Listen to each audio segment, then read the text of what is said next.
Cut it out. Cut it out. Cut it out. Who knows that reference? Oh, I do, Dinah. Life is full of work and stress. Parenting can be a mess. Being a woman is hard enough without adding on that extra stuff. We'll cover topics of every kind. Helpful resources we will find. We'll even drink a bottle of wine. Join us. It will be a real good time. If you don't want spoilers, quit watching. Read. I should have said this at the end of the last video. Read chapters 27? We're terrible. Read from wherever you stopped last time through 51. So read 27 through to chapter 51. 51, yeah. Yeah. Hi, I'm Amanda. And I'm Nikki. And welcome to Working Mom's Wine, where we drink a bottle of wine. And we dance. Just kidding. That's right. We whine about our busy, crazy, working mommy lives while trying to come up with some resources to help or some fun to help, which is what we're doing today because we have another session of book club. Woo-woo. That's right. And I did have another bottle of wine in the wings, and it wasn't Adam Pukta. This is the last Adam Pukta. It is a 2021 she says every Vidal time, guys. Blanc. Don't believe her. I know. It's another Missouri white wine, so we have done two, but this one's dry, not sweet. It says it has a lime and green apple bouquet. Ooh. It has a steely minerality and hints of light pear. The bright citrus characteristics come alive with baked chicken, roasted duck, and smoked foods, along with shrimp, lobster, or scallops. They even go into the, you can use fresh basil, dill. I'm sorry, is it basil when it's a herb? I always say basil. I say basil. I don't know what the right one is, though, so. I'm a literary person, and I'm probably always going to say basil. But it suggests basil, dill, and garlic as spices, which is very in-depth in my opinion. What's funny is, and maybe it's because I just had the sweet wine, but, this one, almost doesn't taste like, it's like you're drinking air, quite literally. That's dangerous. Yeah. Okay. Focus. John Mars, The One, Part 2. I didn't know what to do with my hands. Thank you very much, oh Mr. Roboto. So in part 1, we got familiar with the different couples. In part 2, some of the drama starts to ramp up. It has so many copious notes. Oh, I love it. So let's go in the same order we went last time and start with Mandy. Okay. Who, it turns out, might indeed be in a cult. Because it gets even more weird. So first we find out that poor Richard, not only is he dead now, but he has already previously beat testicular cancer. Mm-hmm. Cancer survivor. How do you beat cancer just to get run over by a car and a freak stumble into the street accident? I know. Which maybe that's a little suspicious. Maybe something's going on there. Don't be suspicious. Don't be suspicious. Don't be suspicious. Just eat goldfishes. That's our latest version. Mandy gets so complicated here, guys. She just starts spending more and more time with Richard's family. She talks about how she basically becomes estranged from her own family. She doesn't talk to them. Right. She still hasn't told them that Richard isn't alive. They think she's dating him and just afraid to bring him around because he's shy. Right. She hasn't told them anything. She's spending all this time with his family, and she gets to a point where she's basically not communicating with them at all. And she's spending all this time at Richard's, and she does freaky things in his bedroom and gets a little spicy up in there. And then the bomb drops.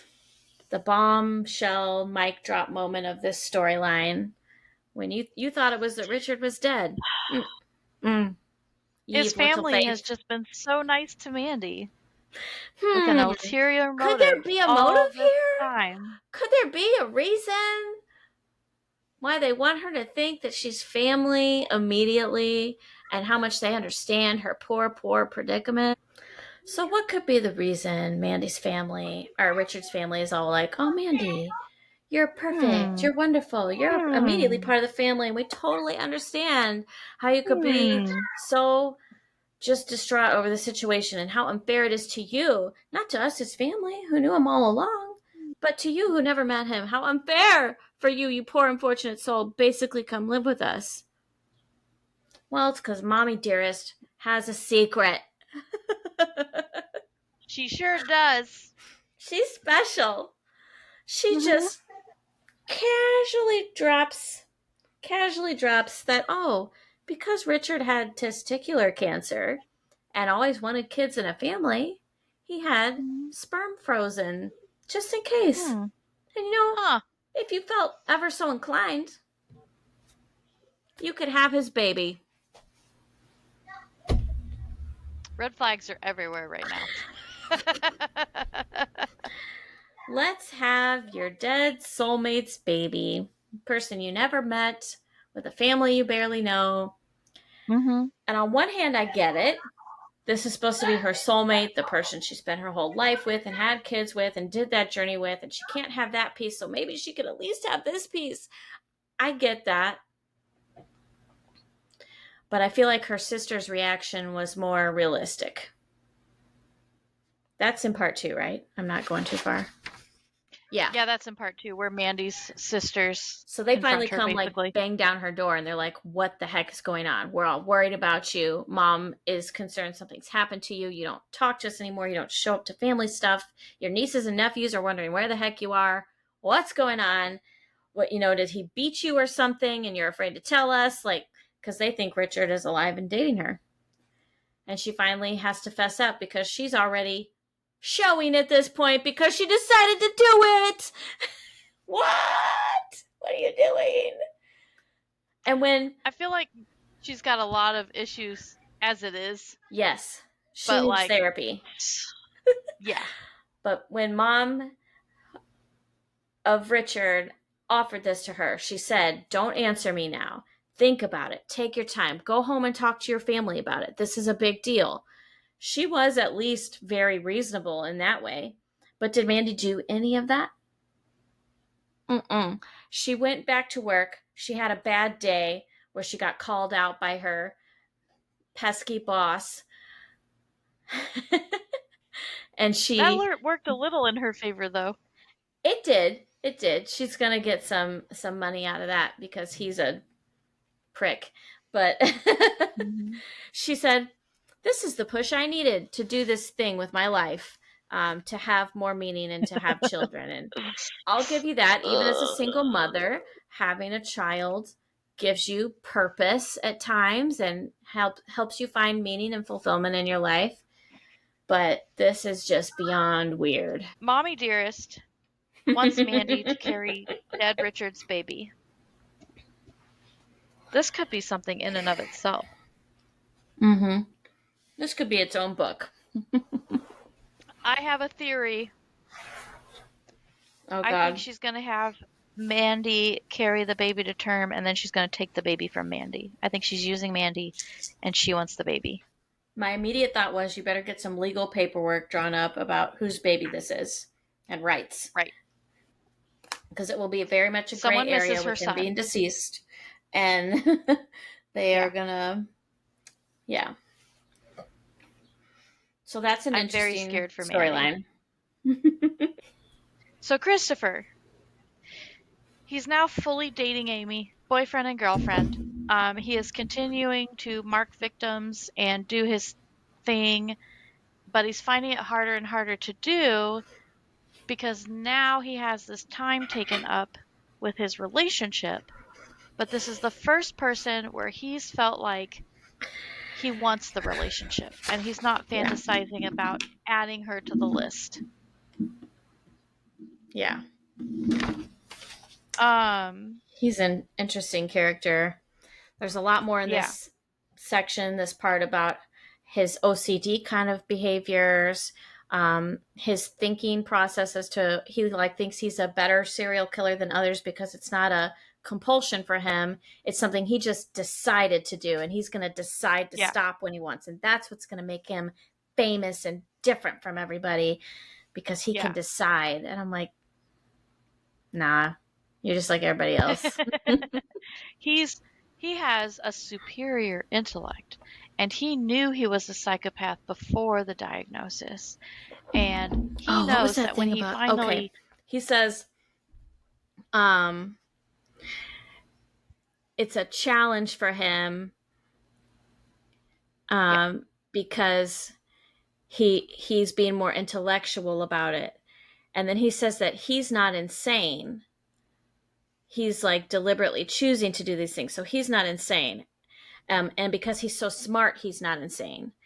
And I said, yeah, sir, intelligence does not equal sanity. Sanity is the ability to think and behave in a normal and rational manner. right. You are not thinking He's or behaving in a normal or rational manner. You are also insane, just like the other serial killers that you admire and have books about on your shelf. Just because you're he's lacking smart. in empathy. He knows how to mimic emotions but doesn't feel the emotions. And he's so full of himself that he's like, I chose this path instead of waiting for myself to fall into it. And when they finally do catch me, it's not going to be a big deal and I'm not going to care because I know they're going to want to study me Mm-hmm. because I'm so interesting. Look at me. I didn't have a Hmm. traumatic childhood, and I'm still this way because I decided to be. So study that. Exactly. Like, dude, So you're not fooling nobody. You're still insane. Insane as that's right. hell. So he's trying to still keep up with his murders and everything. Yes. Um, and he does start poking at Amy's information a little bit more because she's admitted that like the whole force is being put on this now. And he slips up. They're talking about the case and he mentions that they're strangled with cheese wire. Mm-hmm. And she goes, I didn't tell you it was cheese wire. He goes, oh, well, stands to reason that, he's going to need the wooden handles and blah, blah, blah. And it's like, oh, buddy. Mm-hmm. You effed up You're in there. trouble. I think that was. I kind of wish they'd drawn out that moment a little bit more. Yeah. Because it could have been a lot easier to catch him, but they kind of glazed over it immediately. Like she was like, "Oh yeah, that makes sense." Like, I what? wonder if it's on purpose because if I have any kind of, what's the word? Vindication. If I have any kind of vindication in perhaps this whole thing with Amy is a setup, it would make sense for her to gloss over it. That's true. Um, and initially she brought him to her place, but now she's also spending time at his place. So maybe she's trying to distract him with all of this dating and sex life stuff, and maybe the hope is that he's not going to murder her or as many other people because of the distraction. Maybe they're like trying to figure something out. I don't know. Mm-hmm. But it would make sense for her to just act like she hadn't heard him say that. Yeah, that's true. So another part of his story, and I just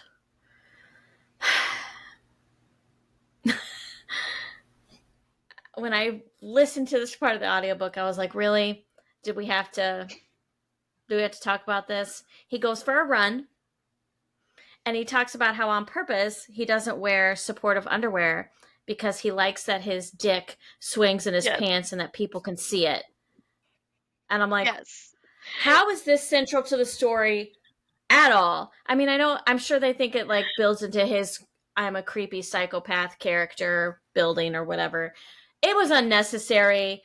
I don't want to talk about Yes. dudes' dicks when I'm reading thriller books, okay? I don't care about their dicks. I They will suck. say, if we want a Ugh. funny story slash PTSD moment, I used to work the shoe department in Walmart. And there was definitely a dude who came in those kinds of shorts without any underwear on, and it was hanging out. Men, if you're listening, wear underwear. Just do it. Just do it. Just do it. Nobody wants to see that. Yeah. It's not No attractive. one It's does. not impressive. And I guarantee you, the couple that he thought was staring in admiration at that were probably like, oh my God. Horrified. Look at that Put it tacky man who away. doesn't know how to dress. I did also pick up on that, and it is one of those things of like, it didn't need to be in there. Like, you're already establishing the level of narcissism, Right. We and didn't need everything that. else leading up to that was great. And maybe it's just because we're us and we're just like, we did not need that in there. No. It was not necessary to the storyline.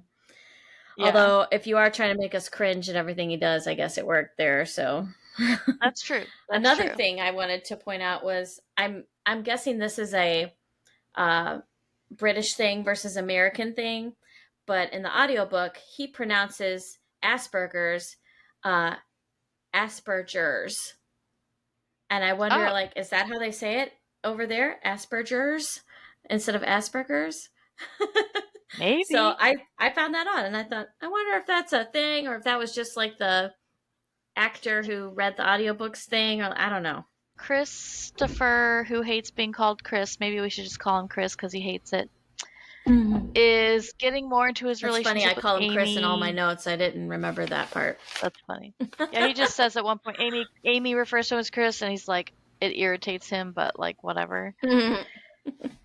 So that's all going on. Let me see if I have any other notes. Maybe if you were fancy and wore underwear, people would call you Christopher. Just saying.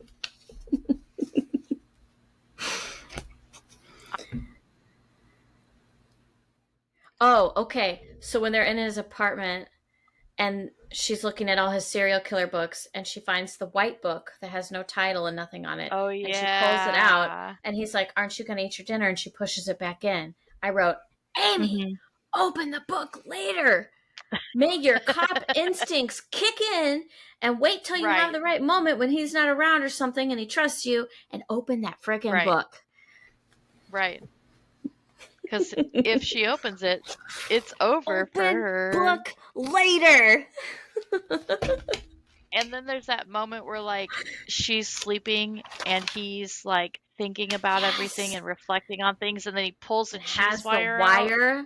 Oh my god. And then she's like, "You're fidgeting." He's like, "Huh, what? Nothing." And it's like, part of me wonders if she knew that that was all going on and she was faking sleeping. Maybe. But we'll see. We'll see. Okay. Oh, who's next? I have one more theory. Theory. Only because I expect people's lives to start intertwining, and only because it affects his MO. I think maybe at some point Chris will try to kill Mandy. But we'll see. Although now she's pregnant and he hasn't killed a pregnant person. That is the one thing. That's the one thing. If she's already pregnant, and it's also like part of his MO is like people who are more solitary and secluded, and she's clearly got a lot of family on both sides at this point. So maybe not. But I did wonder if like, I mean, she's single, maybe it would end up happening. Yeah, she fits the Her normal. match is dead, so she's going to be desperate. Things like that. Yeah. Okay. So is Kevin Jade next? and Jade? Yes. Okay. So I wasn't too far off. He's not handicapped necessarily, but he does have stage 4 lymphoma. And his family is basically like carrying him around and helping him get dressed. Yeah. Like it's pretty bad. He at has this like point. 2 months to live. Yeah. So he was mad that she came down because he didn't want her to find out this way. But then like he comes to his senses and they start hanging out. Yeah. But I get that you don't want her to find out that way, but you have plenty of time to tell her, dude. So don't. Sure. Yeah. And his family even said that. Like, we told him to do better. She's coming to terms with the fact that he's not going to be around too much longer. But also, she's not feeling like he's the one. Yeah, and she's then not she feeling starts that doing some attraction reading. that moment. Right. And then she starts doing some reading, and it's like, some people may not feel that at first because of this or that or finding out whatever. And I don't remember exactly how they worded the It's last all part, but about it like made the sense for her pheromones and the specific. receptors, but basically Yeah, it was like when you're sick or you have like a life-altering illness or change, your pheromones right, are thrown off for a little bit, so it might take a while for it to hit or right. whatever. So she's And we like, thought, oh, okay, I well, don't feel duh. so bad. He's Yeah. sick, So right? he takes her to see an Australian sunrise and all these other things, and they're hanging out, and They're she's learning bonding. to like him and all these other things. And then she's like, oh, and then the moment happened as Kevin was getting assistance getting dressed or whatever, but it's not Kevin, it's Mark. She's in love with Mark, his brother. Dun, dun, dun. So, is this part of the whole, this is why it's not 100%? Does it have anything to do with the fact that they're related? Did perhaps Mark and Kevin's things get swapped, or did Mark do it on purpose? Who knows? And But this is Jade's in love with probably Mark. why Mark was so freaking nervous when she came into the door and like Kevin wasn't supposedly Hmm. there yet. And he was like very Right. struggling to like answer any questions for her or come up with lies in the moment. Like he was really like baffled basically. And so Kevin came out and was like, oh, never mind. It's fine. Yep. I'm here. Like, like, was he freaking out because he had that feeling and connection, or he knew that something was swapped, I or think someone did something for someone so. else? Like, mm, Yeah. I think there's a so lot of for questions there. sure. Lot of Yeah. So that's basically all that really happens there, because a lot of the Jade and Kevin stuff is like getting through the fact that she just found out that he's basically dead. On to the next couple. I did write in my notes at Nick? some point, poor Kevin, but at least you have a little time, unlike Richard, who got no time. So, Yeah, that's true. yeah. Oh, Well, we I can go have on to one Nick. more thought on Richard and Mandy. Oh, yeah. I do think they're obviously using her for the baby, but maybe Mm-hmm. also part of it is because Richard's not really dead. Maybe Richard has run off to Oh, another continent with the woman that was in his phone, and maybe his mom is like, well, if I'm going to lose my son, I want his baby, fakes the whole funeral to lure in Mandy.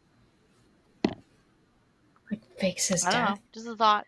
That'd be a lot, though. All the friends and the obituaries, and that would be a lot. But maybe they all think it's real. But you're Like, right that maybe it's literally